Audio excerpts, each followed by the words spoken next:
can see it's getting darker and darker, and there's just no way right now for these drivers to know exactly what's going to happen. These guys are going to have to be really, really careful and tiptoe around the track until it's either stopped. Not even 10 minutes into this race, and I feel like we've got enough strategy going on for a whole event, but still a long, long way to go. There's Yellowstone, there's Yosemite, but for racing fans and for Grid Life's Elkhart Classic, the destination is Road America, the National Park of Speed. Three wide in the front of the field here. Look at Emil Tab up the inside for the race lead. We head down to the first corner. These guys have no idea what they're coming into. Look at this field. They're 2 wide, 3 wide, a couple places slipping. Side by side for the race lead, 54, 48 through 3 and 4, working lap number 60, 110 laps to go. Yusuf Ghali, power move to the bottom of the racetrack, making the short way work. They're going to touch down the hill. This will be a great run for Fuller here. Yeah, if we go right off the track in the final quarter, that'll have Fuller get a massive. Here he comes. Does he have a look? Oh, big block here by Sanfilippo. Into the grass goes Ben Fuller toward turn 1, and Sanfilippo hangs on. He's loose. No! And he crashes hard in the exit of turn number 2. Don't try him here, boys. They're going to do it. Gritsko backs out. They touch. They're going to crash. Gritsko going to slam the attenuator hard into the wall, and an Tarantessa hits him as well. And big damage on these cars. That's a huge Number 4, people are struggling for grip, going out of every single lane, maybe trying to make a run. It's getting really insane. Powered by AWS for the Intercontinental GT Challenge, powered by Pirelli at the Indianapolis 8-hour. We are 7 hours and 18 minutes into this 8-hour event. John Miller way deep on the brakes to the inside of turn number 1 and 2. The spin, the 3 car gets turned around in front of the car. James Howden looking for a place to go, but he's got Austin Cobb to the inside. Bit of a gap behind. I think that's about 15th or 16th spot as they come out of turn 3. Big slide for this. Getting a run. He's got it. Going to be a drag racing line. Final corner. Checkered flag waving. Here they come. At Virginia National Raceway. To the line. Thompson, Darling, door-to-door, banging doors, fender to fender. I can't believe what we just saw.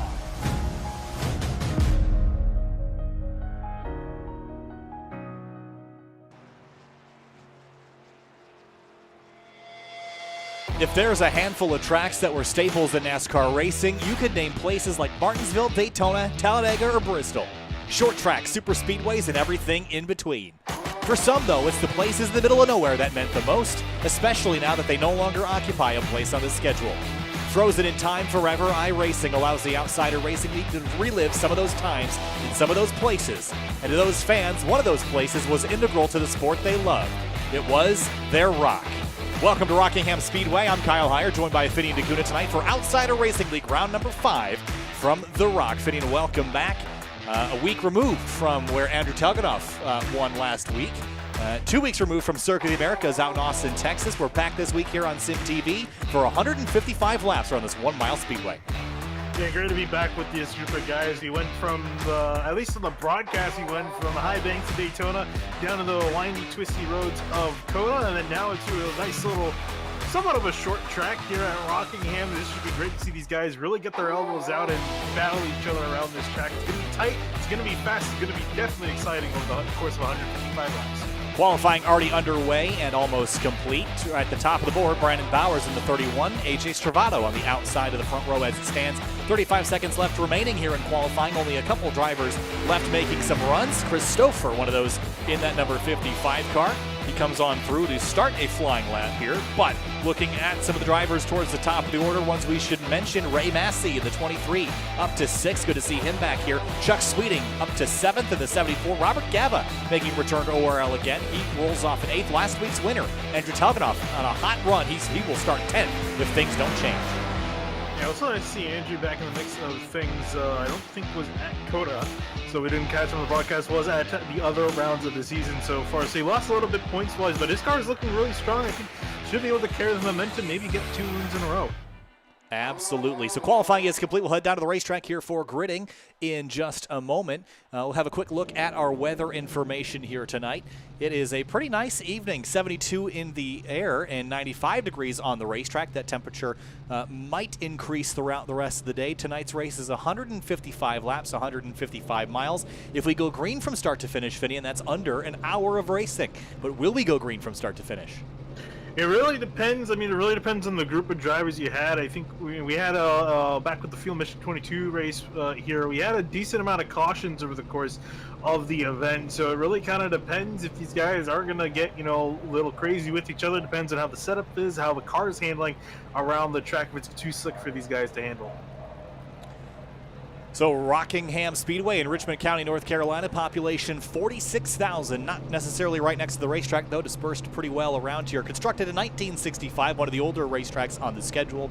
The margin of victory in the final NASCAR Cup Series race at the Rock was .010 seconds. Matt Kenseth and Casey Kane. For those that remember the game NASCAR Sim Racing from EA Sports on the PC back in the day, 2005-2006 era, that was actually one of the intro videos, was that run back to the checkers. Let's roll through our starting lineup here on row number 1. It's going to be the Brandon Bowers machine, the 31, alongside AJ Stravado in the 33. Yeah, then moving on back to row number 2, we got Angelo Rona sitting in the 29 in 3rd, Ryan Carwell in 4th in the 71 car. In 5th place, Adam Kavitz, number 77. Ray Massey in the 23 rolls off in 6th. Chuck Sweeting going to be lined up in the 74 in 7th place, with Robert Gaba in the 75 next to him in 8th place. In row number 5, Jordan Ashland into the 27. Last week's winner, Andrew Telganoff, takes some momentum into tonight, runs 10th. And moving on back, we find Jeremy Miller sitting in 11th, rounding out row 6, Braxton Deweese in the 51 in 12th. In 13th place, in row number 7, Bryce Calusa is number 20. Casey Lakatos in the number 50. Sim Motorsports Camry starts 14th. And moving back, we find Tim Downey Jr. in 15th in the 25, with Hayden Pistorius in the 69. Nice. In 16th. In 17th place, Clifton Cockrell, the number 28. Zach Halpern in 18th. The rest of these are going to roll along the bottom or the middle of your screen, I should say. Keys to the race here, Finney, you and I were joking that we didn't have a lot of time to come up with them, and we didn't really know what to talk about. But we've seen this track be pretty competitive in the past, but watch your step. Watch the step out of the race cars. They can get pretty loose here in the high banks. Yeah, and it's going to be a little... I saw a few guys getting loose in practice, and I have to see these guys, they're willing it down. Not pushing as hard at race speed is going to really help these guys maintain their composure, especially coming out of these corners, especially out of turns 2 and 4. He's definitely going to be places to watch. Anyone step out, because of the way this car transitions from the banking to go... Not exactly flat, but just the way it comes flying out of the corner. It's kind of reminiscent to Dover in some ways like that, where the car just kind of gets unsettled. So you got to be watching out for that. Elbows out. It's going to be aggressive out there tonight. Round 5 of the season. People are comfortable and familiar. Going to get a little bit aggressive, and watch your tire wear. High banks, high corner speeds, and a hot racetrack. Going to be wild out there tonight. 155 laps of racing. It all begins now. Bowers in a Toyota Camry from Sim Motorsports on that front row. Time to go racing from the Rock. Green flag flies, and we're racing. Round 5 of the Outsider Racing League. On the run down to turn 1. Bowers clears for the race lead.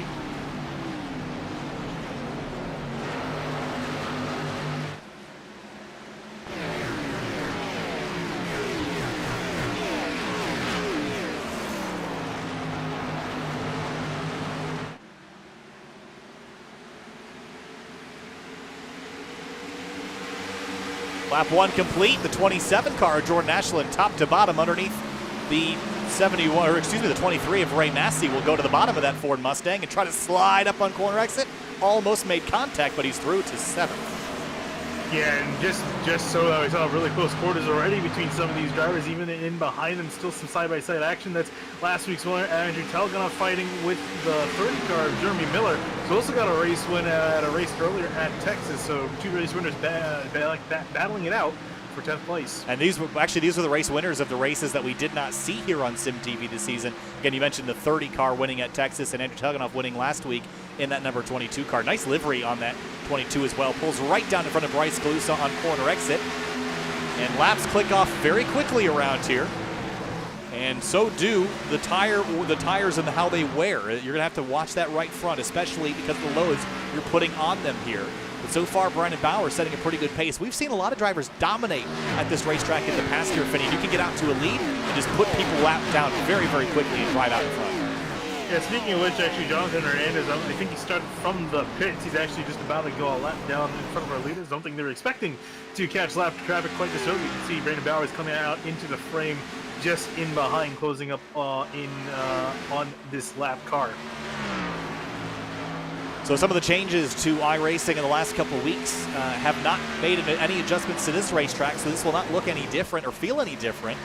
We've seen this racetrack race multi-groove. We've seen it race very single groove, depending on what car, what the temperatures are. But right now, it looks relatively bottom feeder out there to me, Finney. I don't think we're going to see anybody venture up the racetrack until maybe a little later in the race. And even then, I'm not sure that's the place to be tonight at all to make passes.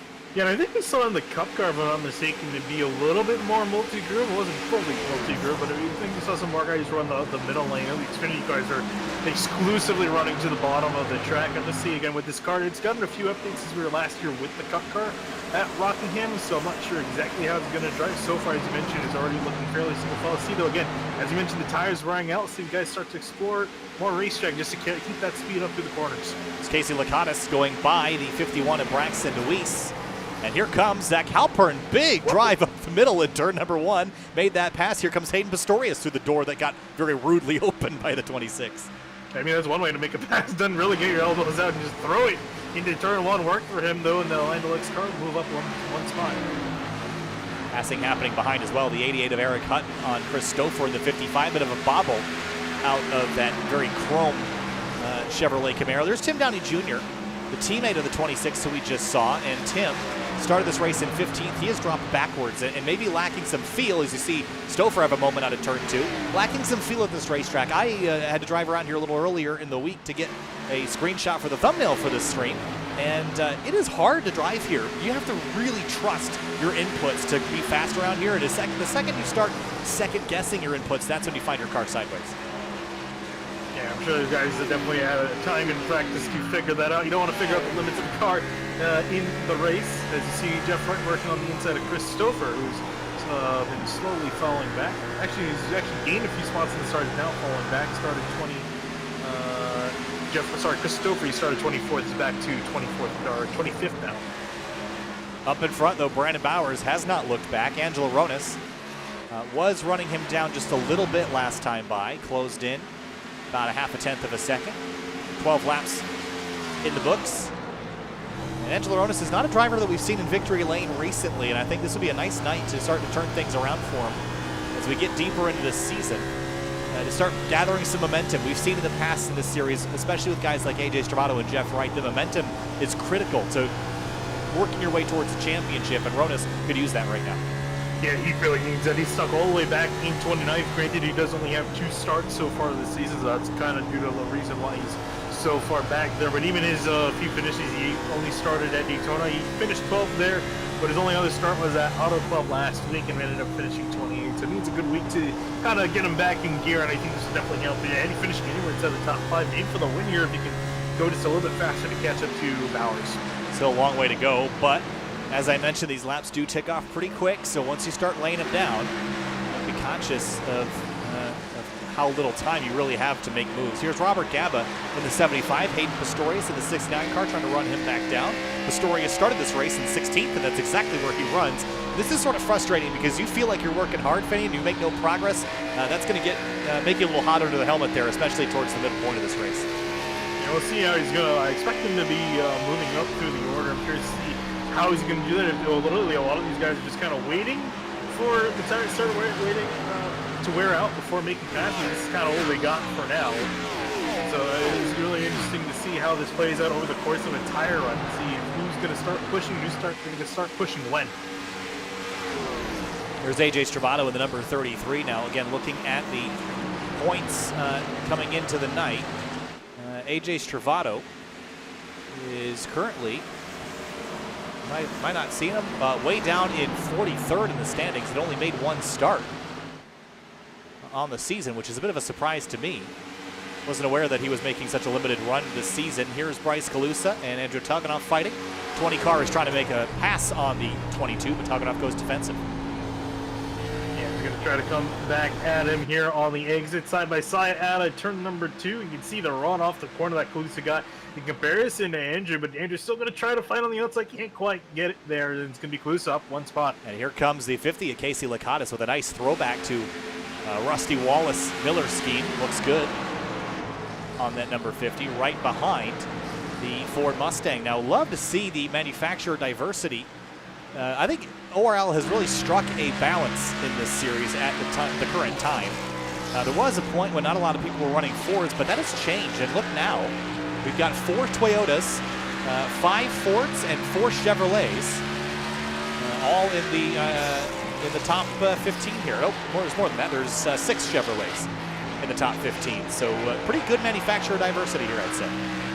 Yeah, it really is a nice split, especially comparison again to fuel, where it's mostly Toyota Supras nowadays, and quite a few, decent amount of Chevys, but very few Fords is what we see a lot of other series that we cover. Not a lot of Ford lovers. Brendan Bowers making this look easy right now. Started to stretch the lead back out on Ronis. Gained 2/10 last time by. And my eyeballs are stuck squarely on the 77 of Adam Cabot, who has made 2 starts this season. And he finished 23rd at Daytona, but 2nd at Auto Club last week. So he's on a roll just a little bit, has some momentum rolling, and is pretty quick right now, running 3rd. See, he's right on the back bumper of the guy ahead of him. See, trying to get that run off in turn 2. That's really the key thing to this track, is getting those runs off the previous corner. It can really help you set up a run. You can see right there to the inside of the 29. And he's just going to roll over and let him pass. He's not even going to fight for it. So Rona's going to drop down 1 and now move that 77 up in the 2nd. Halfway through our opening run here for fuel and tires.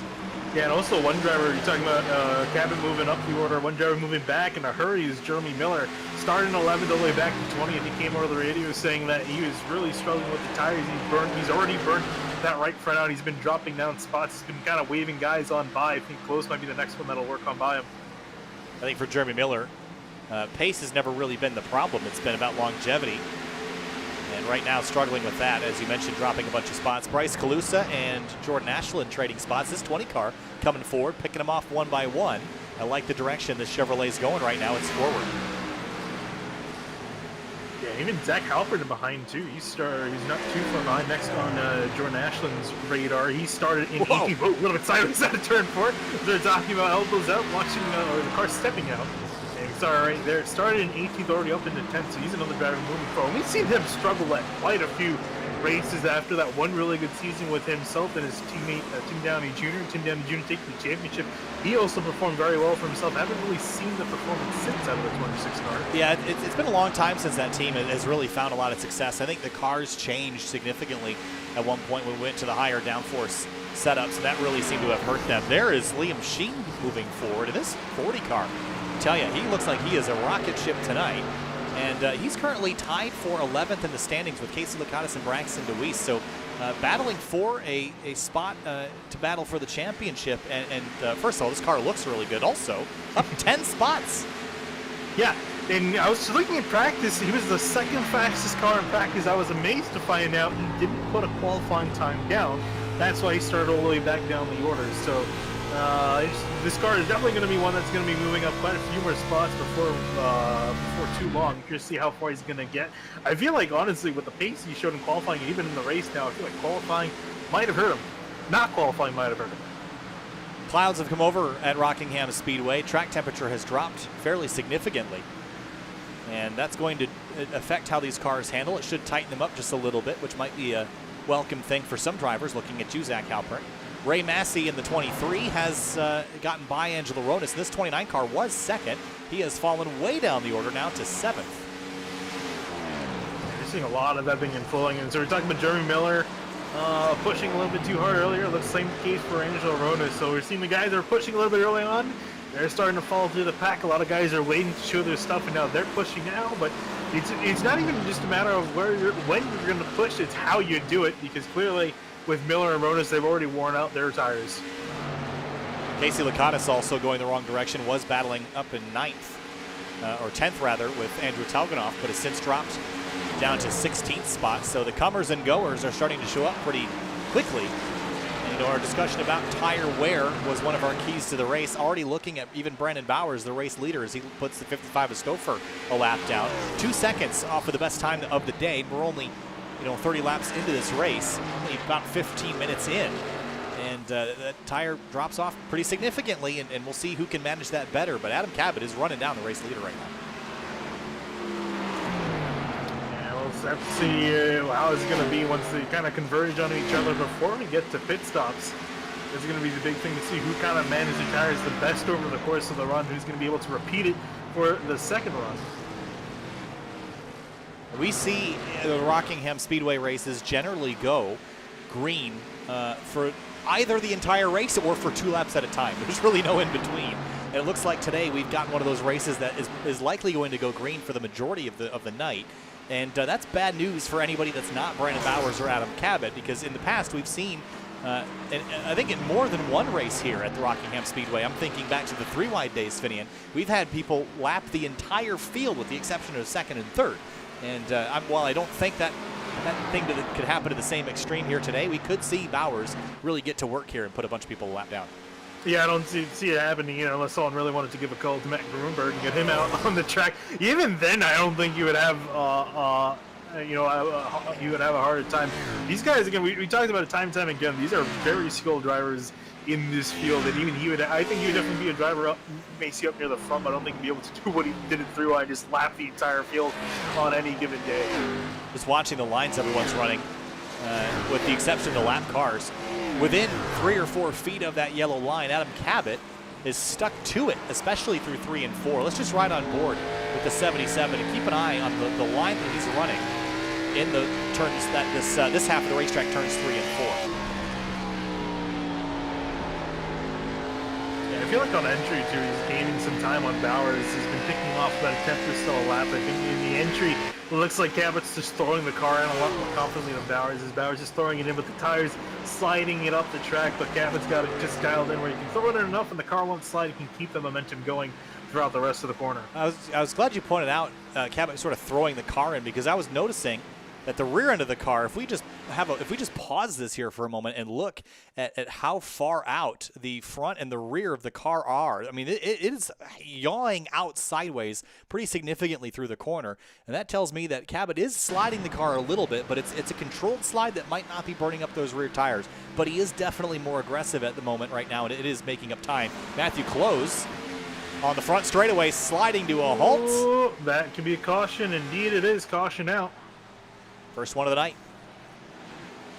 A couple drivers breathing a sigh of relief. Time to come get tires and fuel. Matthew Close just went for a pretty wild ride. Let's have a look. Back a little farther than this to catch where it started. He was right in front of the 69 of Hayden Pistorius. Yeah, this started up right there with Casey Lakatos and David Mott. I think Casey didn't get a good run through the corner. Then it was 1 brake, 2 brake, 3 brake, and then a putt from behind from Pistorius, and around Close went. 1 brake, 2 brake, red brake, blue brake. And 92 car is turned around. I am so glad. I don't know about you. I am really glad that we finally have a pace car that doesn't look like garbage.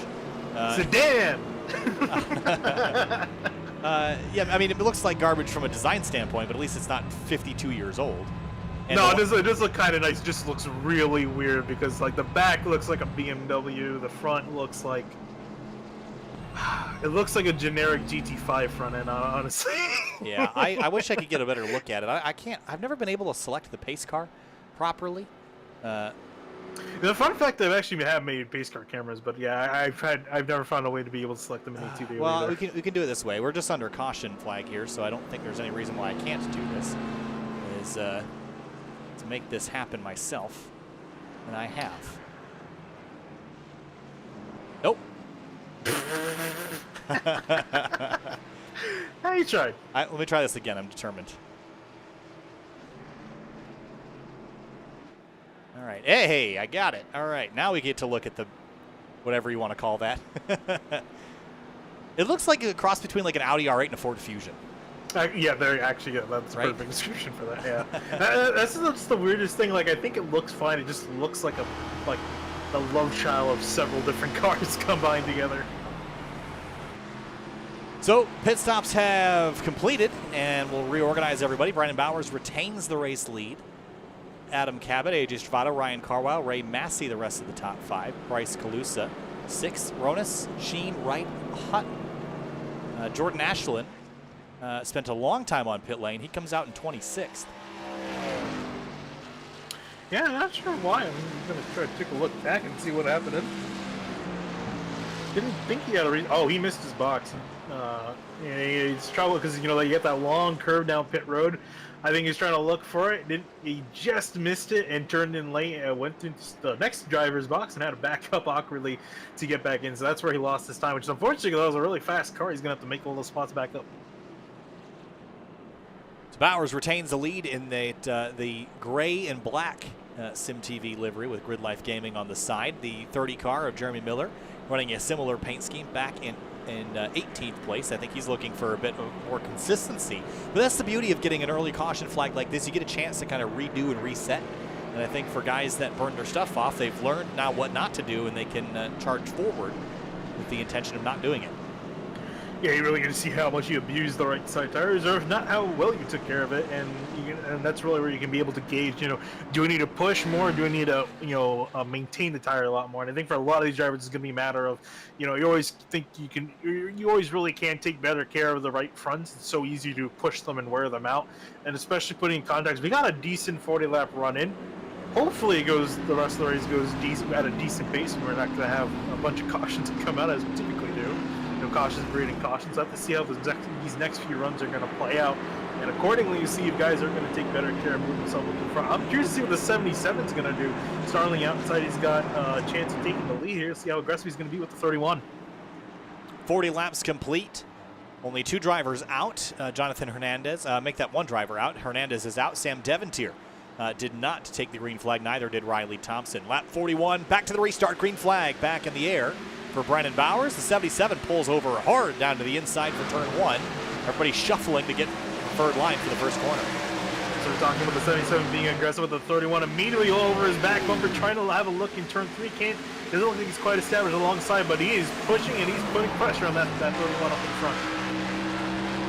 Oh, Bowers wiggle slide into turn 4. Here comes Cabot with a huge run. He will go to the race lead down towards turn number 1, and AJ Stravado, smelling blood in the water, is going to try to get his nose up underneath the 31 in the turn 1 area as well. Cannot. Bowers slams the door. I think a lot of guys are only going to really get your best chance early on in the run. After that, it's going to settle down for quite a while, so you can't take your pickings now. Now that Bowers has lost the lead, will he begin to tumble down the order? Oh, another driver I want to keep my eyes on is Liam Sheen up into 8th place now. He's got a lot of, 9th place, and now he's got a chance of really making up some solid spots. Jeff Wright as well, he also made up some time under those pit stops. He's up in 8th after starting back in 28th. Sheen covering Eric Hutton in the 88 car down into turn 3, a little bit defensive. There's Jeff Wright, as you mentioned. He is on a charge as well. And looking at the points coming into the night, Jeff Wright, down at 21st, has only started 3 of the 4 races that we've completed so far this season. That's not for lack of trying. Liam Sheen to the inside of Massey there. This is for 8th. Yeah, so we got a lot of decently fast guys still working their way through the order up near the front, and we'll see what they have to say for Cabot, Bowers, and Stravado, who have been dominating the early part of this race. Braxton DeWeese had a look at Eric Hutton into turn 1, thought better of it, backed out, cost him a little bit of time, and now behind him, Chuck Sweeting, David Mott Jr. going at it for a spot. And up front, battle is becoming a little bit more intense every moment. I think Bowers is a little quicker than Cabot, at least on the short term here. Yeah, I'm curious to see what Bowers is going to do, if he's going to try to push play into Cabot's hand. We see Cabot take pretty good care of his tires last time through. Bowers, arguably not as much, because Cabot was starting to chase him down. So I'm curious to see if maybe he feels he can push a little bit harder, which I'd be kind of surprised, because it seems like he's the first one to start wearing off. So I'm really want to keep my eye on the 31 to see if he's going to start dropping back, trying to play games at 77.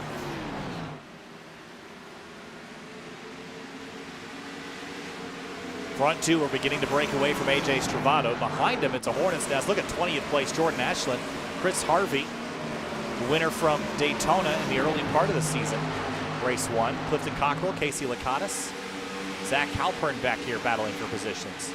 Yeah, I got to imagine for Ash a lot of frustration after that pit stop mistake cost him quite a few spots. Came in the top 10, is all the way back out to 20th, so you got still a long ways to go. And the passing, it's not easy. Single file is done, you got to really force your way past everyone. Zach Halpern crash. It's at the exit or the entrance to turn number 3. And his day will end relatively early on lap number 49. Let's go back and see how it happened. Or not. Yeah, it looked like he came off of turn 2, had some net code with the 28 of Clifton Cockrell, and he was coming up kind of a little bit, but there's still some space between them. and went up into the wall and down again. So that's what ended the 28th day or 26th day early. Working lap number 50, trying to figure out what was going on with my ATVO. Has been doing weird stuff with replay controls after the build, so have to sort that out. Meanwhile, Cabot and Bowers battling for the race lead. Cabot showing a little bit of weakness here in the center of the corner off. That's where Bowers is gaining. Yeah, round number 2, fight between both of these guys. Let's see who's going to win. Bowers is throwing it in.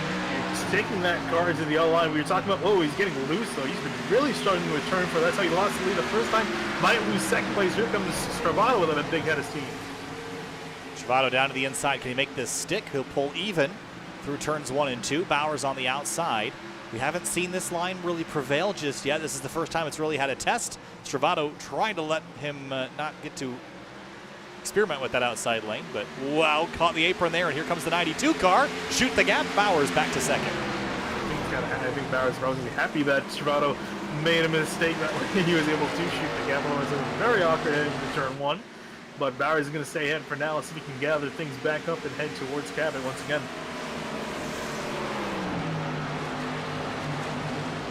So a half a second lead for Adam Cabot. Here's Robert Gaba, Jeremy Miller.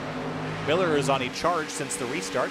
It's restarted 18th, now back to 14th, but still hasn't recovered all the positions he had lost at the start. Yeah, he's been kind of struggling and a little bit surprised, but I mean, maybe this could be him dropping back, learning his lesson. Whoa, look out. He's going to wreck up ahead. Whoa. That was the 92 car, Matthew Close, having a big moment at the exit of turn number 2. Here's a look, got tight, got into the wall once, twice, 3 times, and almost bounced off into traffic, but managed to hang on to it. He's still struggling out there. It's been a rough day ever since that caution came out. He's not been able to get going back in the right direction. With the 51 of Braxton Dewey's is holding up.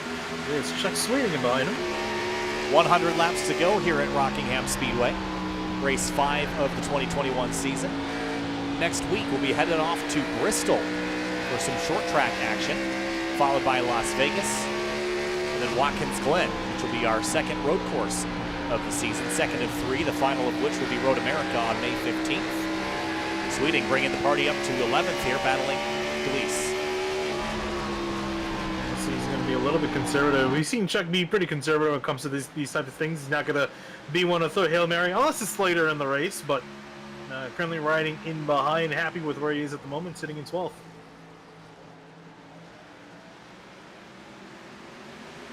'88 of Eric Hutton on the outside, or just hanging inside the top 10. Liam Sheen, early progress is sort of stunted here at the bottom half of the top 10.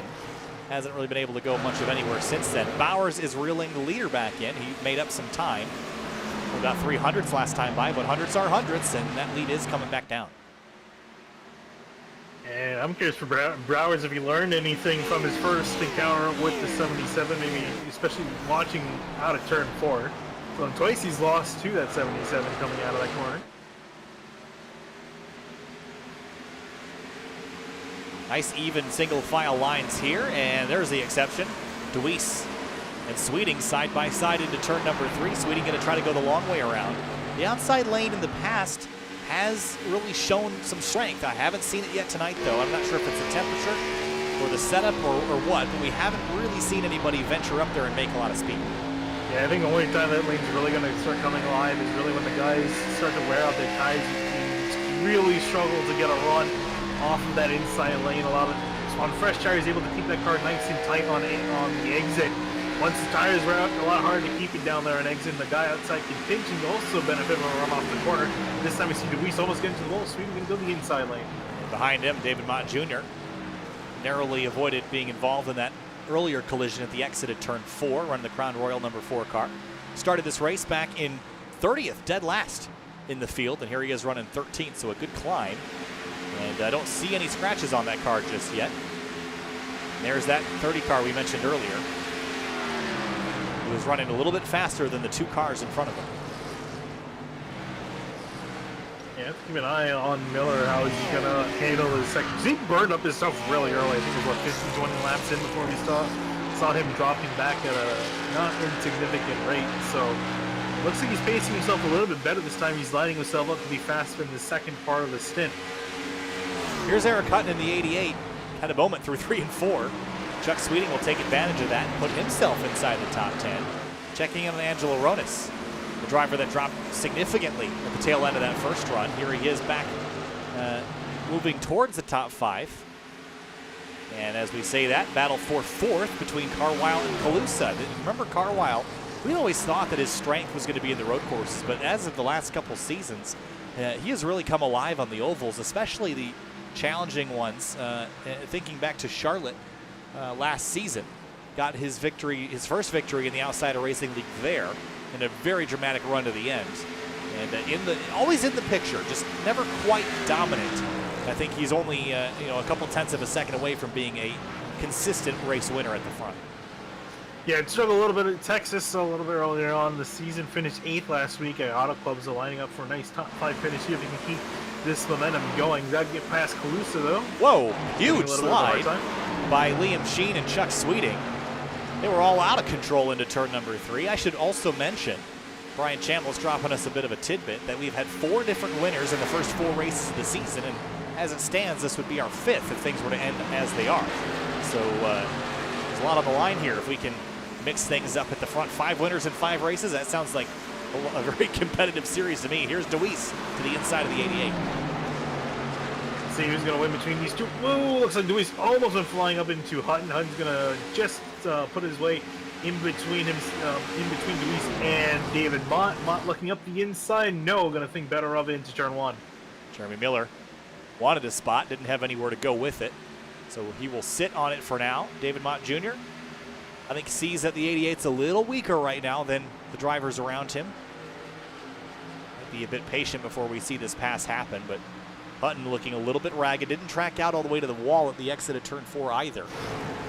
We're also about as deep into this run as we were on the previous before we got our caution flag. Now that was, wow. I think the 88 almost was a caution flag. He's still wiggling down the straightaway. As for positions up the road, Ray Massey and Jeff Wright were still scrapping, and behind them, they're going to try 3 wide. Yeah, I was going to say it's getting really dicey for them. Both those cars are going to work past Hutton and still be side by side, being David Mott and Jeremy Miller, and also 3 wide up ahead. DeWeese almost turning Liam Sheen into turn 1. I think DeWeese cut Liam Sheen a bit of a break right there. Backed out, maybe didn't have to. Sheen very defensive for 10th spot. Yeah, looks like Sheen's starting to go back in the wrong direction. I thought you'd see his car maybe move up. I'm not sure what happened this run. He was on fire in the first in the race. This one, not so much. DeWeese is starting to hound the back of him. David Mott Jr. and Eric Hutton, they have traded spots. Jeremy Miller was able to pass both those cars, put himself into 12th. Up Carlisle and Calusa side by side for 4th place. It should be easy for Carlisle up on the inside. See, though, Calusa is trying to make that outside lane work. Haven't seen it successful so far. Yeah, I just don't know if there's grip up there, but the track is cooling off, which might make that even harder. So Carlisle, move him to 4th. Calusa back to 5th. And for now, that is an extinct battle. Adam Cabot has extended his race lead out to 1 full second. We work lap number 33 of this stint. That means that pit stops are looming in the next 15 to 20 laps. You might see even sooner than that, depending on what drivers feel and how close they can make it from here. Again, we're getting close to the halfway point of this race, and I would imagine you'd make a stop as late as you could. Hayden Pistorius on the apron. Exactly what for? Yeah, I'm not sure he's coming in or he's damaged the left side of that car, specifically the left rear. Not sure that has anything to do with it. I think that was from earlier. It was. I think he just pulls off the racetrack here. Not exactly what, don't know what for, but he is on pit lane. Might try to get some of this car repaired, but he is off pace for now. Yeah, let's see if it is going to be a retirement for him. He's just going to pack it up and head home. It's a frustrating thing. Let's see, it looks like he is getting service. Whoa! Look out, guys. Look at Luis sliding out of turn 4. He had a run on the 40 of Liam Sheen. They almost tore up 2 race cars right there at the exit of turn number 4. Have a look at this as they came up out of the corner. Watch this again. Gets to the inside, gets on the apron. Wow. Yeah, some really good car control. He made that look easy there, and I think we're starting to see between Deweese and Hutton, the tires starting to go off a little bit. You think? I think we're seeing drivers go off a little bit. I think they're wearing out too. You just don't get to replace those on the pit stop. He's also one that's starting to maybe slip back a little bit. Miller gets past, got past Deweese, and I was actually looking at getting past Liam Sheen. So Miller looking like he did a significantly better job saving his tires in this run. He's on the climb up now. Yeah, Liam Sheen's a bit of the cork in the bottle here at the moment. A lot of pressure building up behind him.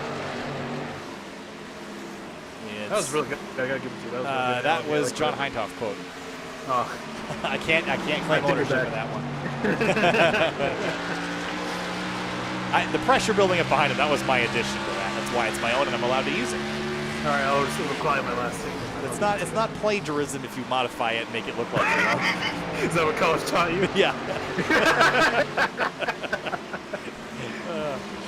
Well, there's a bit of a bobble in the background. There's Hutton and Gaba trading spots. That's for 14th place. Well, you never took a paper and changed it and made it your own? Hey, listen, I still have places to go, so I'm not going to say anything. I didn't. No, actually, I actually enjoyed writing papers, so I didn't ever do that. I didn't. Certainly did it with like physics homework, though. It's fine. It's fine. It's fine. In the background. I'm fine for Robert Gaba. He's side by side, stuck on the outside. Hutton trying to brute force his way past him. Telegonov, he's actually surprisingly dropped back. Look at he's on the up and up in the beginning part of the race. He kind of slipped back. Looks like he's now kind of starting to inch his way forward just a little bit back in 15th. Well, think of where we were last week at Auto Club Speedway, a place where tire wear is huge and you've got a lot of green flag runs and time to just let the car build into a flow, and he hasn't really had time to do that yet today. Relatively short runs. I think he'll probably be a little bit better off if we were to go green to the end from here and really let the race come to him. Here he is going for 14th place on Eric Hutton, and he will have that spot. Meanwhile, up the road, Jeremy Miller and Liam Sheen going to chase each other down the back straightaway. Look at them slide these things. Boys, it's not Formula Drift. Yeah, they're about to make it at this race. We're just past halfway here at Rockingham. Halfway points paid out for the top 10. These guys still fighting as if they're still fighting for those points. Being past halfway, Miller was going to hold on for now, although he's starting to build up a bit of a chain behind him. I think we might see Miller break away, although Mott and Deweese now next one to attempt their way past Liam Sheen. I think the reason why they're still battling is they give you points at halfway. They also give you points when you make the full distance, conveniently enough. Whoa! So I'm seeing 3 wide with Matthew Close and AJ Stravato for a second in turn 1. And actually, Carwell, he's about to make a pass on Stravato. Stravato sideways out of turn 2. Tires are really starting to wear out now. It's about getting into the window to make it to the end. Yeah, this is actually what hurt Stravato. He was 3 wide in the middle with 2 lap cars. That's what cost him a lot of speed, and that's what allowed Carlo to get behind. And I'll see if Carlo can finally get that pass done. Caught a bit of the apron there at corner exit. 33 slams the wall in the back straightaway. That's a big hit for AJ Stravato. Yeah, it looked like it was not pretty. You'll see how the car's going to be handling. Right on board here.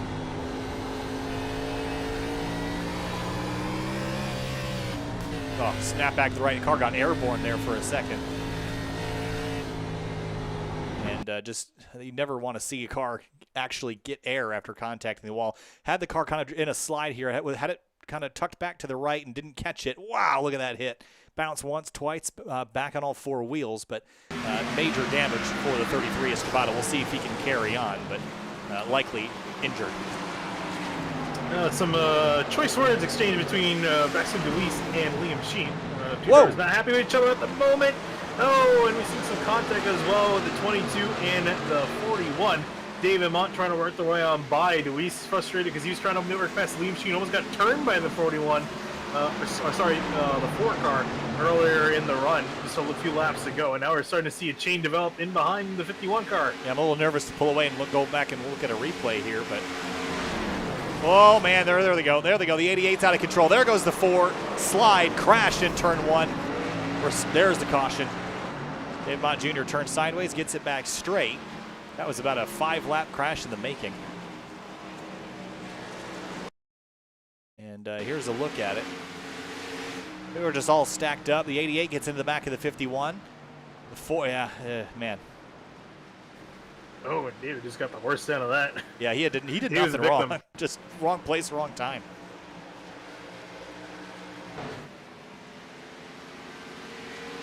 '51 was already pretty broken. Lifts early here. I think catches the 88 by surprise. I want to go back and find where it is lap 82 coming to 83. Well, what I'm going to do is I'm just going to hit a button and hope I get close. And I wasn't. That's one way to do it. Wasn't that far off. Here's a look.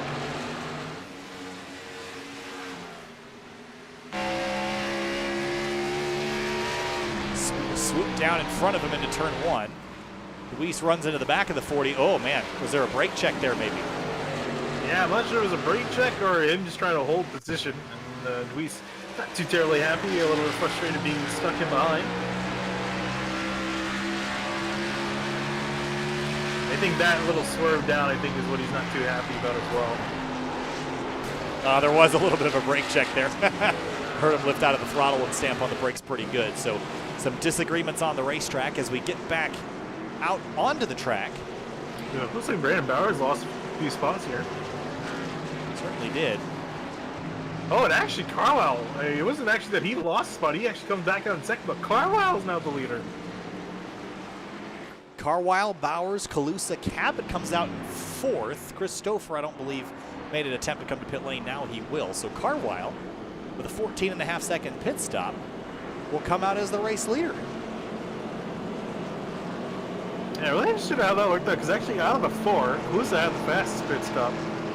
It's all about how you get onto and off of pit lane.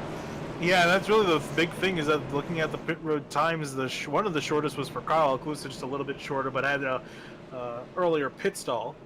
I think that's what also helped them out as well. So second caution of the day at lap number 87 for the 4 car of David Mott Jr. getting turned around. Take a moment here to update you on what's happening this week here on Sim TV. There's lots coming up tomorrow. It is a 2-stream matinee Sunday on Sim TV. We've got the Race Sim Canada Endurance Series from Sebring. That'll be on at 3 p.m. Central, 4 p.m. Eastern tomorrow afternoon. Then following right after at 7:15 Eastern, 6:15 Central, the Coca-Cola of Kokomo Indy Elite Series heads to Detroit Belle Isle for their next round of the season. Tuesday, the Fuel Mission 22 Premier Series heads to Sonoma, California, and the short course for some curb jumps out there on the West Coast. The good layout, yes.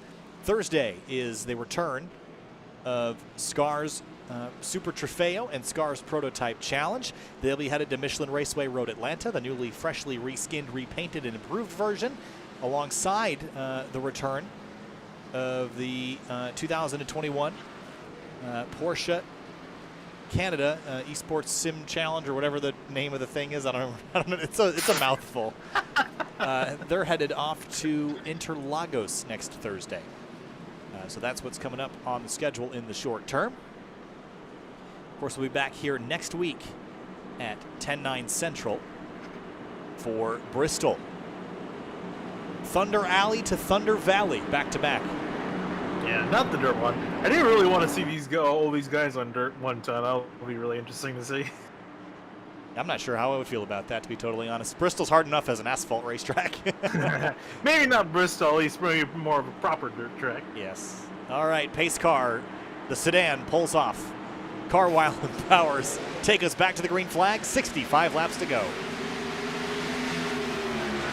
Not a good start here for the 31, holding up Cabot on the outside lane, trying to hold off Calusa, charging on the inside lane.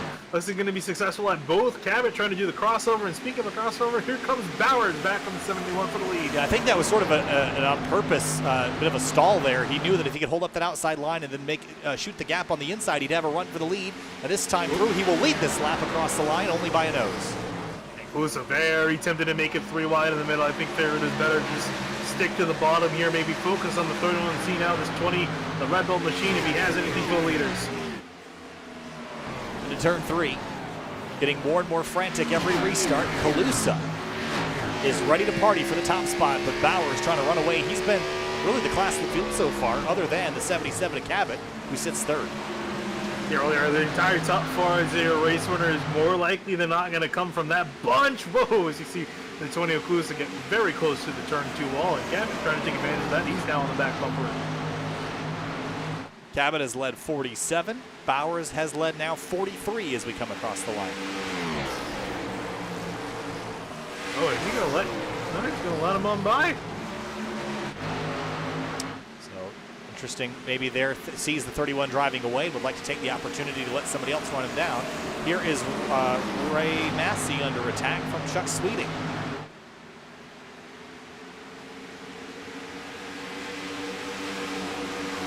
Chuck Sweeting gonna get through Massey on the outside. Here we have Ronis now throwing it back up the inside. Ronis, I think he's been happy these runs haven't been longer.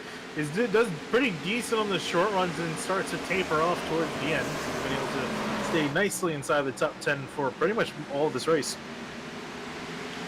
Ran the exact same lap time as Chuck Sweeting last time by. That would have been for 5th spot.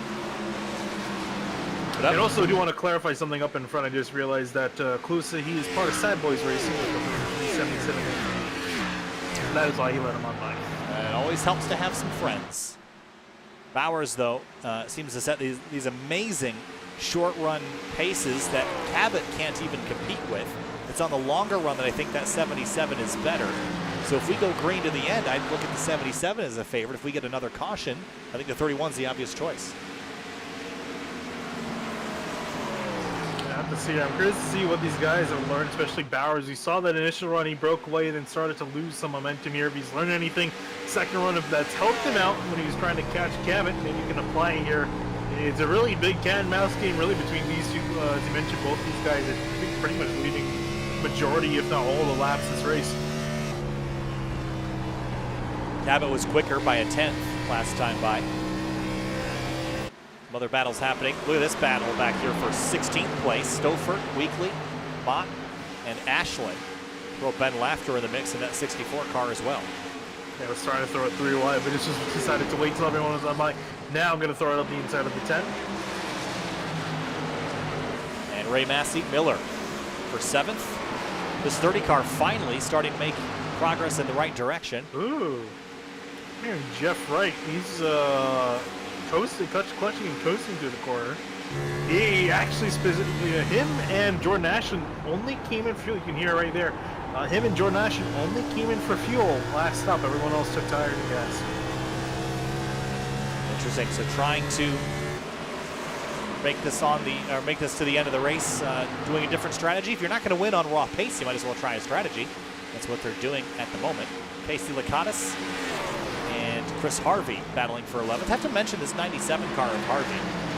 Back at Daytona, won the race out there and continues to have a pretty decent season. First at Daytona, 6th at Texas, 17th at Coda, but a top 10 at Auto Club and was working towards the top 10 here. And you can consistently, how do I want to say this?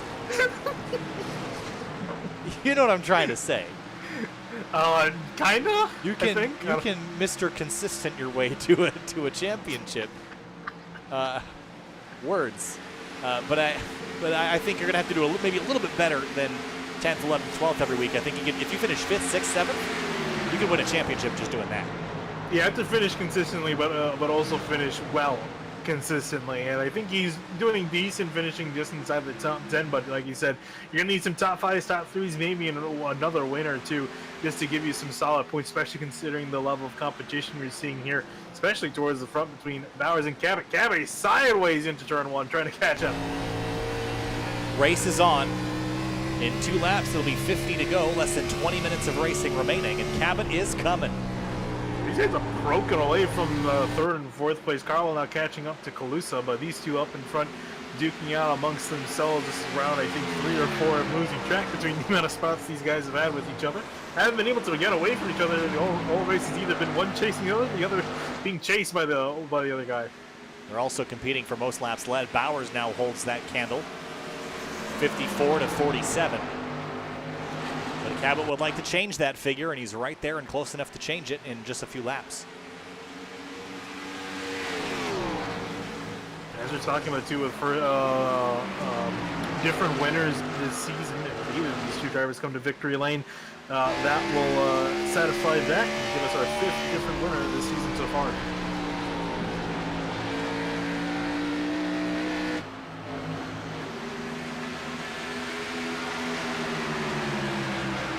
.49 laps to go at the front of the field. Brandon Bowers continues to lead, but the time up there might be relatively short.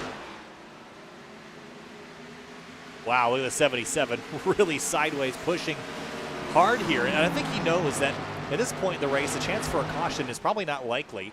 So you're going to have to run down this 31. You don't have a lot of time to do it, so you might as well take what tire you've got and run it all the way down to the cords. Try to get this pass done sooner than later. Yeah, pretty much. And I mean, I'm curious how these guys are going to do on fuel, because with Wright and Ashton saving, actually Wright's actually stopped doing that, or it's telling me that they're going to have to make another pit stop. So I'm curious to see, you know, if these guys are pushing, knowing that they're going to actually use it. They're just trying to load. He's still clutching, coasting in the corner. So I'm curious, really curious to see what these guys are going to do, what they got up their sleeve.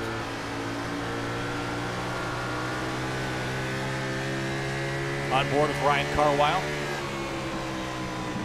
right behind Bryce Calusa.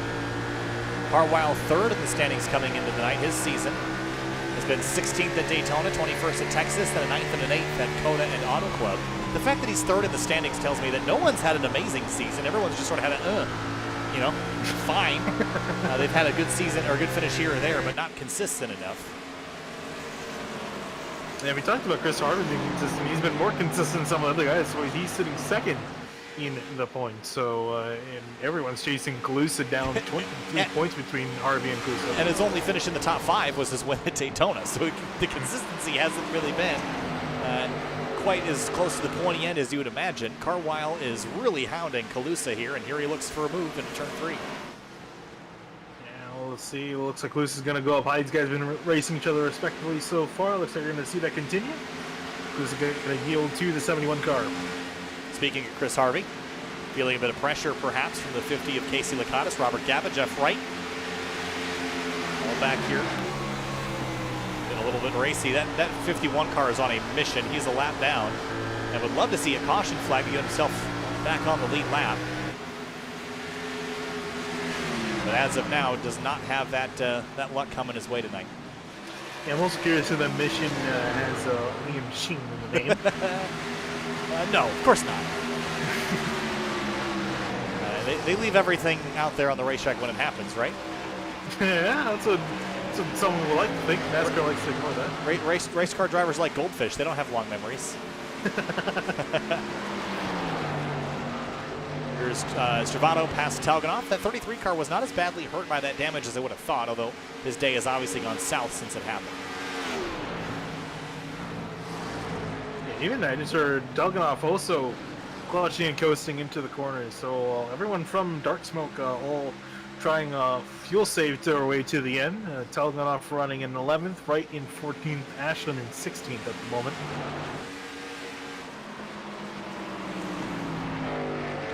Are the leaders paying attention?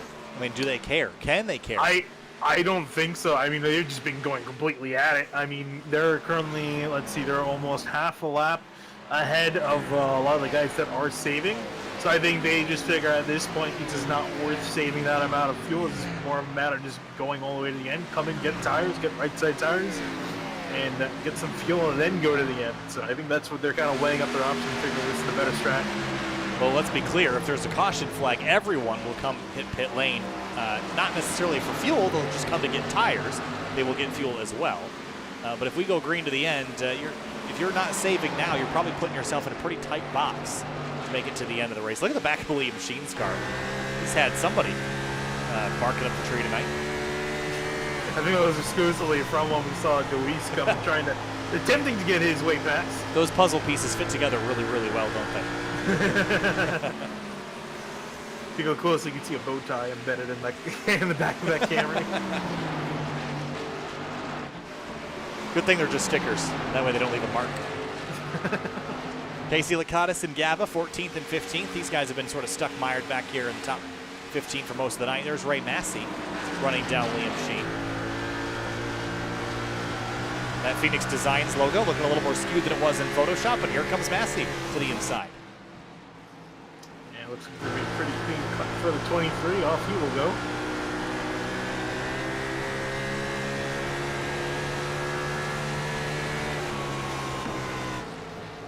I believe Ray Massey was a front row starter for our Daytona race a couple weeks ago.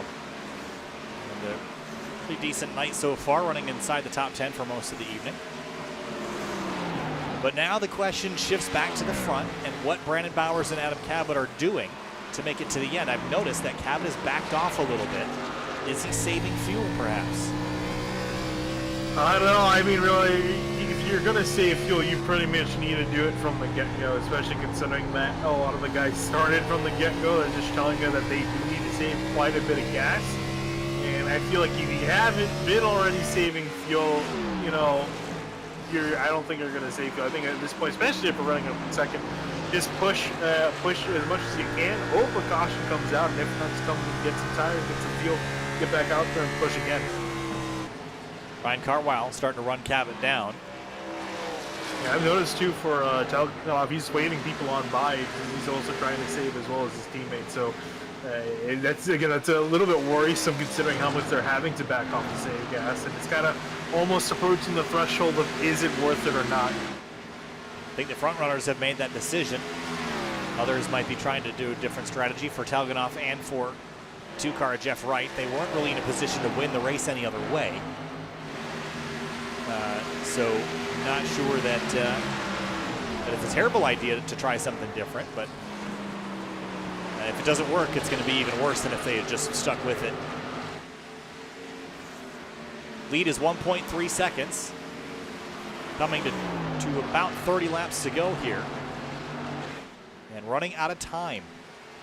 I think also the big question for the guys that do need to pit, if they don't feel, if they feel like they need to, if they're going to pit near halfway or wait until later, because the fall off is pretty significant. These guys are running just over 2 seconds slower than their fastest laps. So is it worth coming in a little bit earlier, or do you want to maybe stay out and hope that a caution comes up? Because we keep getting cautions, I think, every 40 to 50 laps. Yeah, I think at this point, though, everyone's in such a potential saving mode that the aggression level has backed way, way down. And I don't think it's likely that we're going to see a caution, especially with all the rubber that's been run into the racetrack. This is the grippiest it's been and the least amped everyone's been all night. So I think it's probably going to go green to the end. I'm probably going to eat that as soon as I see AJ Travato go by Liam Sheen here. But I wouldn't be preparing for a yellow. I'd be planning this race to do a green flag stop.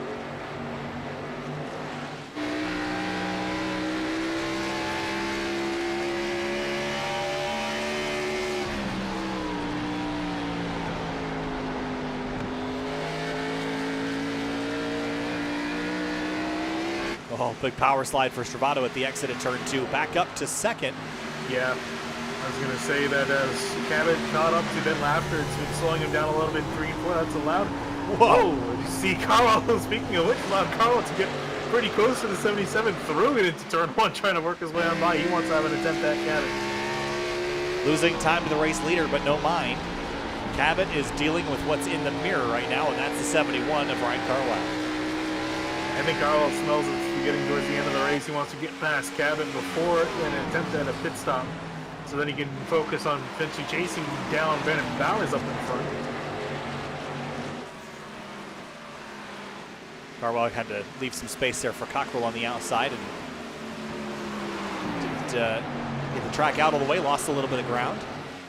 No other major battles on the racetrack except for this one, Jeff Wright and Robert Gaba. This is the 2 and the 75 for 13th place.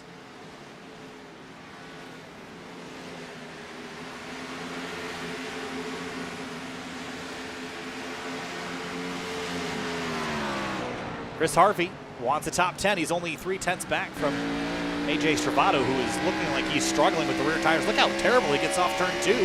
He's got problems. Yeah, he had a little bit of contact with, I'm trying to see who it was, with Matthew Close. It wasn't anything too significant, but just something of note. But yeah, he's been struggling ever since he got that right side damage, as you see Harvey trying to bear down on him for 10th place. 25 laps to go next time by. Brandon Bowers is out front with a commanding 1.3 second lead. But will they have to make a pit stop? And will he come out the other side leading as he has for the last 80 laps? Yeah, I'm really curious. I mean, I would think they do need to make a pit stop, unless I don't know what on earth the dark smoke guys are saving for. Unless they really want to do a lot of burnouts after the race. Hey, if they're putting themselves in a position to win, they might have to have a little bit of reserve. I don't know. I don't really know where we are right now. We've got 25 laps to go. We've been out on track for 44. I have to imagine you got to come to pit lane. But I just don't think it's going to change the running order all that much. Wow, is there someone sliding? Is that Caleb Weekly? Yeah, I mean, I was watching him. He's sliding. What is he doing? I'm sure he's got a tire going down, or it's just about to, because he was all over the place, as you mentioned, all over the place down the backstretch. Looked like he was hunting for gators or something out there. Chasing them all over the parking lot, but Bowers goes through. And his lead is starting to come down just a little bit. About 1/10 at a time.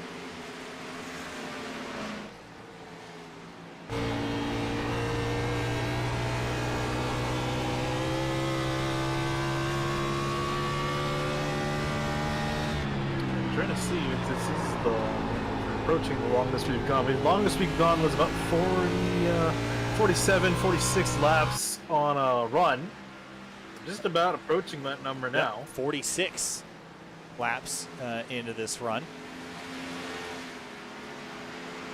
And coming to 20 laps to go next time by, so it is the longest run we've done by a pretty, well, it will be if we make it to the end from here. This is the longest run that we have done.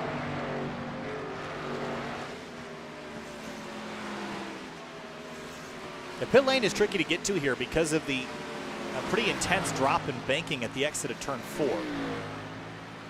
So if you're trying to make time, it can be a little bit disruptive.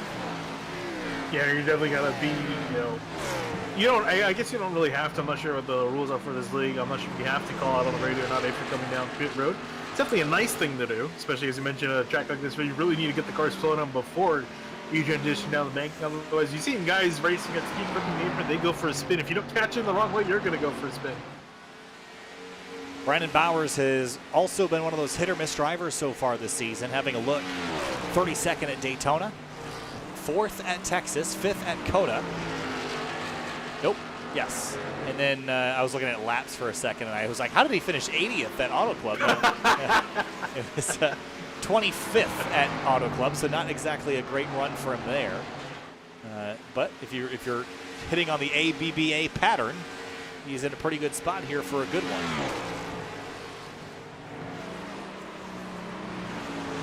Liam Sheen, AJ Stravato, this is for 9th. Chris Harvey back there in 11th. Still not a single soul has come down pit lane. You'd think that somebody would have hit pit lane by now, Finney, if they were going to come. That's what I'm thinking, but it just doesn't make sense. We saw the Fords, unless they got a really bad engine this week and they're just burning through gas. Or it's reverse psychology and they're thinking, well, there's one car peeling off that's Clifton Cockrell. 23rd, someone. 4 laps down, though, so maybe not indicative of the rest of the field. Well, Here's I Harvey. need something, because otherwise I'm going to look like an idiot. Unless they're just playing some super reverse psychology that everyone's listening to the stream, and if they start lifting, then everyone's going to think that they're going to run out of fuel, then they come hit pit lane and they win. That's a 4D chess move right there. I guess so. Whoa, big slide for Angelo Ronis. Got up in the marbles and could not turn the car. Ray Massey moves to 7th.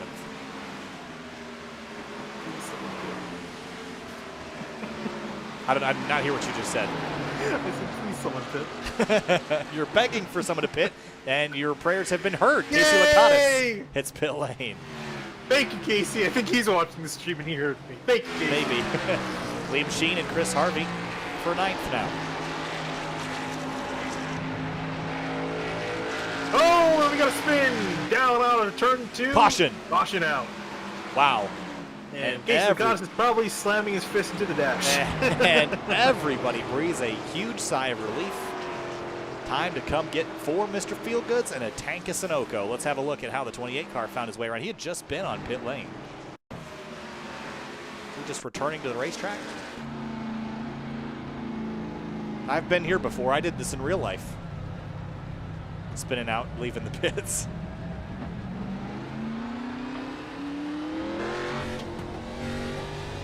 Gas? Too much gas? Yep. Oh, you know what? I think he missed a shift, is what he did. Oh, That'll do it. that'll do it. Yep.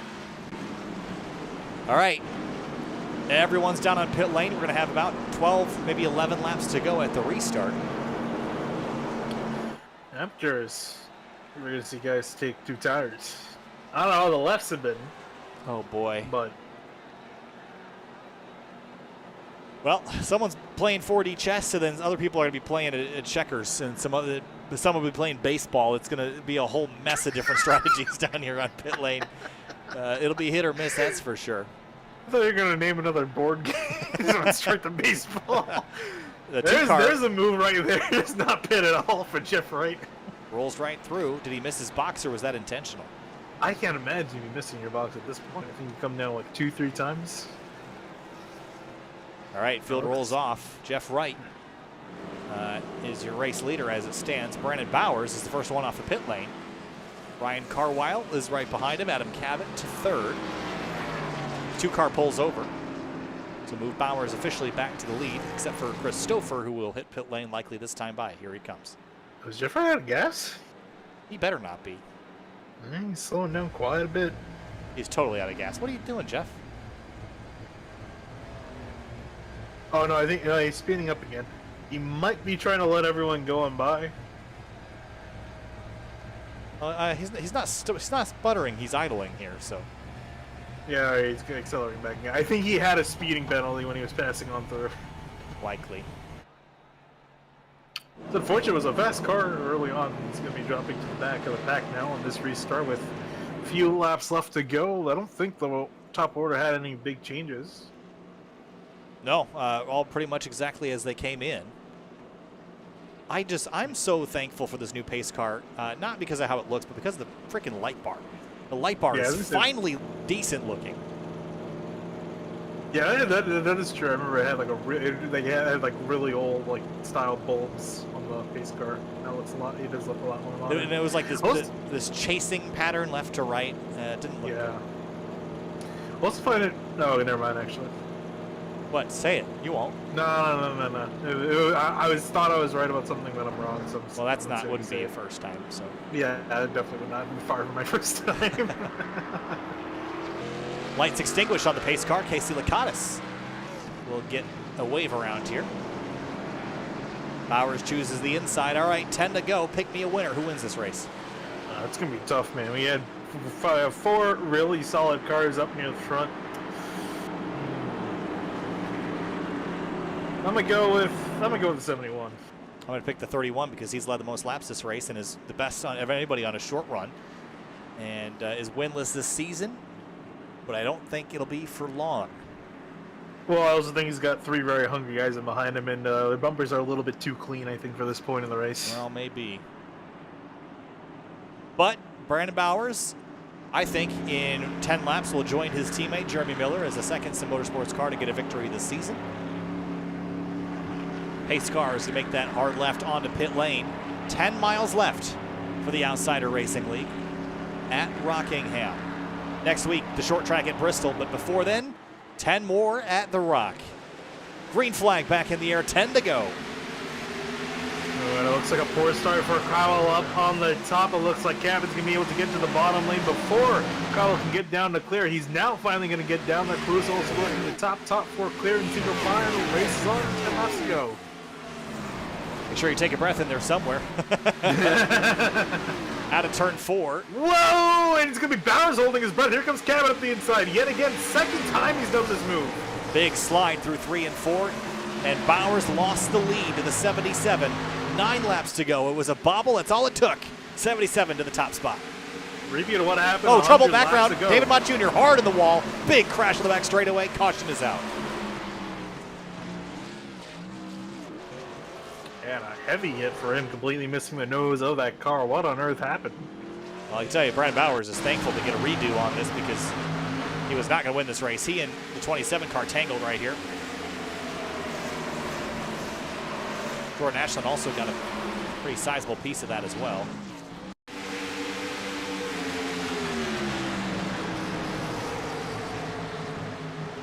race each other off into turn 1 and 2 pretty even. They come off, I think the 4 just drifts a little bit too far across the nose of the 27. Yeah, another one where there's some net code involved. Might have still happened if that wasn't the case, but I think that definitely made it worse. Yeah, maybe. Oh, that 4 car took a big hit. Oh, whoa, there's some major stuff that happened after the caution flew right there in turns 3 and 4. You can see some smoke. Wright and Stouffer got sent into the wall after some contact. I'm not sure who started that. Whoa. Wow. Yeah, you're right. Let's have a look. After all this, 2 car got some damage. Oop, tagged the 51 who, oh man. That was a mess.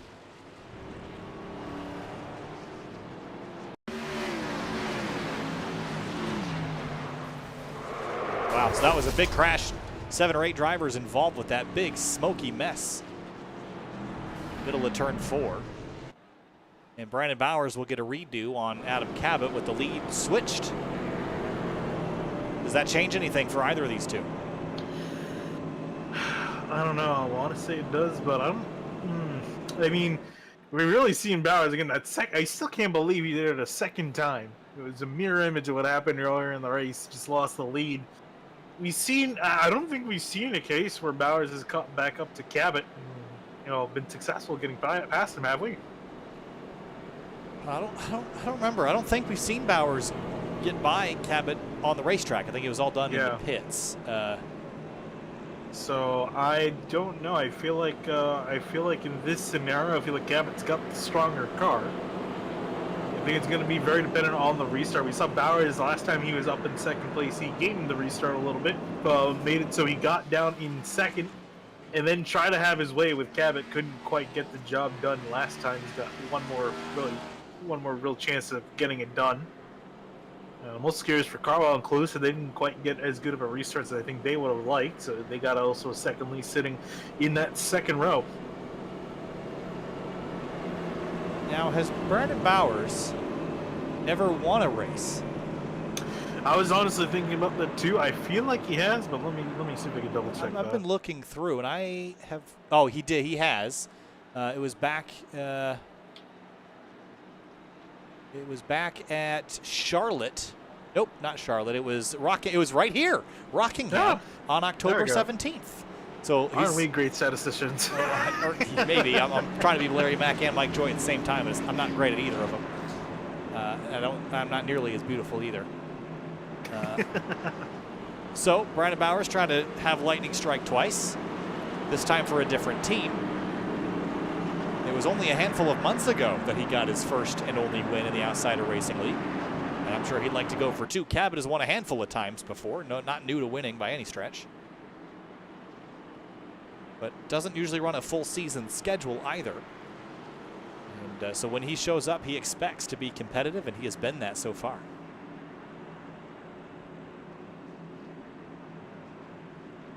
'31 warming those tires up. Trying to maybe clear that upper groove of those marbles. I think that's what he keeps catching up there. He's driving in there really, really deep, and then he gets loose on exit when he kind of gets up into the dirty part of the racetrack. But 4 laps to go now. Next caution would be a green-white checkered. And now it's time to go. 4 miles left and a great restart for the 77. The 31 chops the nose of the 71. 4 to go from the Rock. And yet again, that's exactly what he did last time. Now he can see if he can get his head down. Got very few laps left to go. Only 4 to try to chase down Cabot side by side from third and behind as well. Can we make it back to the white flag without any major dramas? That will be the challenge. Here comes Jeremy Miller trying to recover what was a pretty mediocre race for the majority of the night. 3 laps to go. Bowers was a hair slower than Cabot, but not by much. Miller barely clearing the 20 clues. The Miller has nothing to hold back now. He can go full bore. He's only got 3 laps left to go. Bowers still trying to chase the 77 up in front. It's 0.3 of a second. 2 miles left. 2 laps to go. Wow, they're really cutting it close to that outside wall at the exit at turn 4. Next time by is the white flag.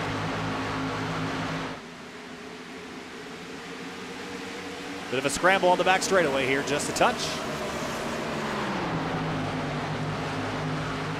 White like flag. We're going to keep it composed, and yep, white flag in the air for the 77's guys to make it back one more time. Calusa and Miller side by side through turn number 1. Daytona was Chris Harvey. Texas was Jeremy Miller. At COTA, it was Riley Thompson. Auto Club, Andrew Talganoff. And for race number 5, it's our 5th different winner. Adam Cabot comes out at turn number 4. He will win at the Rock. Behind him, it is chaos across the line. Bowers second. Carwile, Calusa, Miller, Massey, Ronis, Sweeting, and Sheen. The rest of the top 10.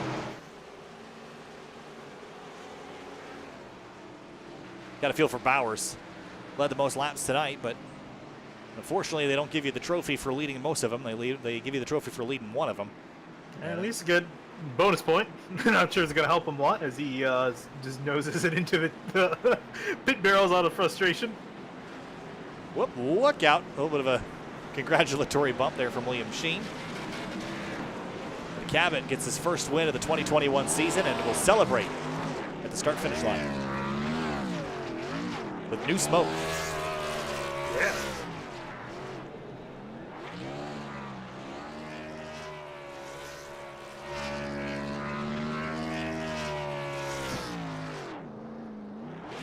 Does look good, doesn't it? Oh, now he's showing off. Cabot gets it done at the Simply Pest Control number 77 Camaro.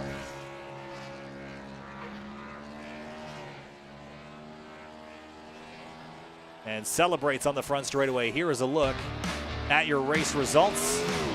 Adam Cabot, Brandon Bowers second after leading the most laps tonight. He'll come home just shy. Carwile, Calusa, and Miller, Finian, as we roll on the rest of the order. Yeah, and even Ray Massey too was able to rebound for a solid 6th place finish, just running just about 10 players around there. Andrew Talganoff going to sneak his way also up into 8th, Chuck Sweeting 9th, and Liam Sheen rounding out your top 10.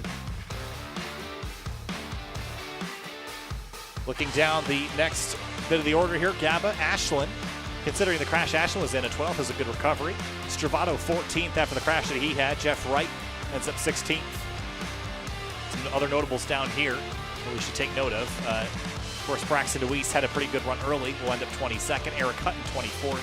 Hayden Pastorius with crash damage retires in 25th. And even Zach Halpern too had a very strong car early on. Was in the first real retirements of the night, other than Jonathan Hernandez too. So both those guys finishing in back, and even Jonathan Hernandez too came in here 4th in the standings, finishing 28. That's definitely going to hurt him. Brandon Bowers waiting in the wings here. Brandon Bowers finished 2nd tonight after leading the most laps. You led, looks like 96 of the 155. Brandon, not quite a victory like it was last fall, but you still got to be pretty happy with where he ended up. Really good once he got out front. Like, I couldn't keep up with him. I don't know if it was clean air or what, but like, once you got out front, it was just game.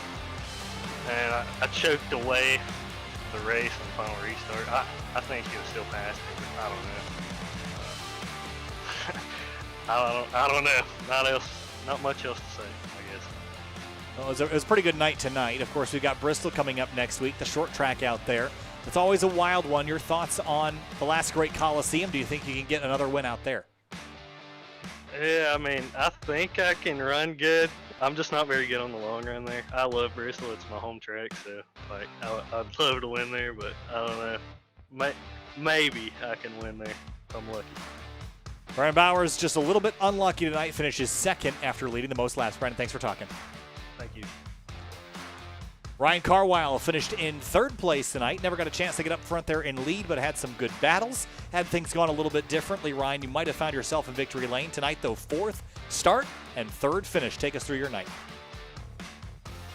Yeah, I was, I think I qualified either 4th and slid back a little bit, but I think majority of the runs I was just trying to save tires and wait till everybody faded, but it's kind of hard. Once you get to that back bumper, it's hard to pass, so it kills your tires. So I was right in the thick of it at the end, but a little disappointed, but still happy with a good run and a 3rd place finish. Well, Ryan, we head to Bristol next week, the rough and tumble, fast, last great Coliseum. Thoughts on Bristol? Is that a place you think you can win? Yeah, I think it's a place I can win.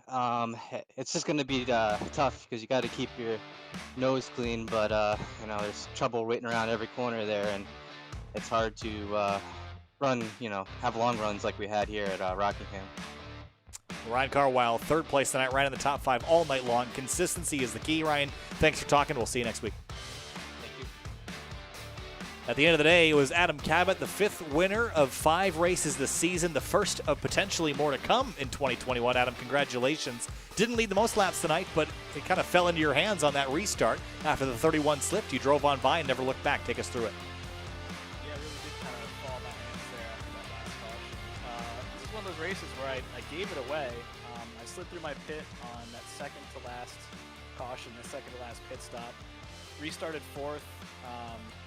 When I was out in clean air, I had like a 2-second lead, and I was saving tires and felt like I had a really good shot to win it. But my goal on that restart was just to get by everyone as quickly as possible, and I got stuck behind Bowers and just absolutely killed my tires. And I had nothing for him there at the end if it stayed green. But finally had a little bit of luck go my way though, and was kind of gifted a second chance. And I knew I had to be really aggressive in those first 2 or 3 laps after the restart, because that's really your only opportunity to pass unless you catch someone on a long run saving tires. So luckily Bowers got loose there a little bit, got by him, and a little bit of redemption after finishing second to him last time we were here.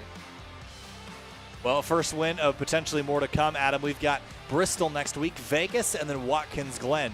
Your thoughts on those upcoming races, which ones you're running and which ones you think you can win?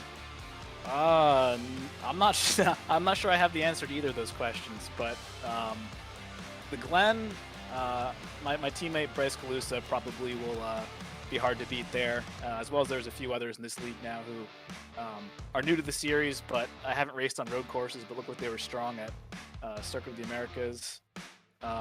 So I'm not sure if I have anything for them there at the Glen, but we'll see what we can do at Bristol and Las Vegas. All right, Adam Cabot, 5th to 1st tonight. Congratulations. We'll see you in the coming weeks. Congrats. Thanks, Kyle. All right, finishing up things here from the Rock tonight. Pretty solid race, only a handful of cautions, but big ones for sure. It seemed like Bowers, though, was the big loser out of the night after being so dominant, ends up coming up just short. Yeah, just didn't, really those 2 big mistakes. I mean, our earlier one, you could say, didn't really matter. He ended up getting the lead back, but that kind of coming out for that big shakeup, it opened up the door for Cabot to find his way on by, and sure enough, he did, and just ran away with it from there. That's going to do it for us tonight here from Rockingham. We'll see you next week from Bristol. Also tomorrow at 4 Eastern, 3 Central, we'll be doing Race Sim Canada Endurance Racing, GTE cars from Sebring. We'll see you tomorrow night. Thanks for watching.